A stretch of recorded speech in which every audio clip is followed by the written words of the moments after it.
ମୋ ଜୀବନର କଥା ମୋ କବିତା ଛାଇ ଆଲୁଅର ଖେଳ। କେଡ଼େ ବିଚିତ୍ର କେଡ଼େ ଅନିୟତ ଛାଇ ଆଲୁଅର ଖେଳ। ଅସୁମାରୀ ଆଲୁଅ ଓ ଅସରନ୍ତି ଛାଇର ଛବିଳ ବର୍ଣ୍ଣବୋଧ ମୋର ଏ ବନସାଇ ଜୀବନ।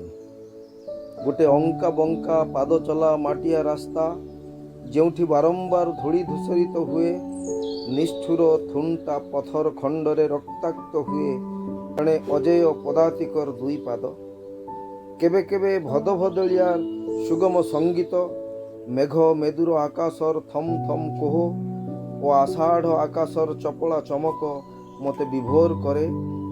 କେବେ ମୁଁ ଭରା ନଈ ସୁଅରେ କାଠ ଗଣ୍ଡି ପରି ଭାସି ଭାସି ଚାଲେ ଘାଟରୁ ଘାଟକୁ, ତ ପୁଣି କେବେ ଶୁଖିଲା ନଈର ଧାରରେ ପାଣି ଟୋପେକୁ ଅପେକ୍ଷା କରେ ମୋ ତୃଷାର୍ତ୍ତ ଦୁଇ ଓଠ। ଡହ ଡହ ସୂର୍ଯ୍ୟାଲୋକରୁ ମୁଁ ଶିଖେ ଜୀବନର ଜଟିଳତା, ତ କେବେ ପୁଣି ଅନେକ ଅସହାୟତାର ଛତ୍ର ଛାୟା ତଳେ ବସା ବାନ୍ଧେ ମୋର ତାରୁଣ୍ୟର ବାଇ ଚଢ଼େଇ। ଛାଇ ଆଲୁଅର ଛିଟ ଅଗଣାରେ, ସମୟର ଚାରି ଛକରେ ଏକ ଅପୂର୍ବ ବର୍ଣ୍ଣ ବିଭାରେ, ତଥାପି ବିଭାସିତ ମୋର ଛଳ ଛଳ ବର୍ତ୍ତମାନ, ତଥାପି ମୋ ମନର ଗ୍ରୀଷ୍ମ ଝଙ୍କୃତ ପ୍ରତିନିୟତ ଅନେକ ବର୍ଣ୍ଣିଳ ଆଶାର ମେଘ ମଲ୍ଲାର।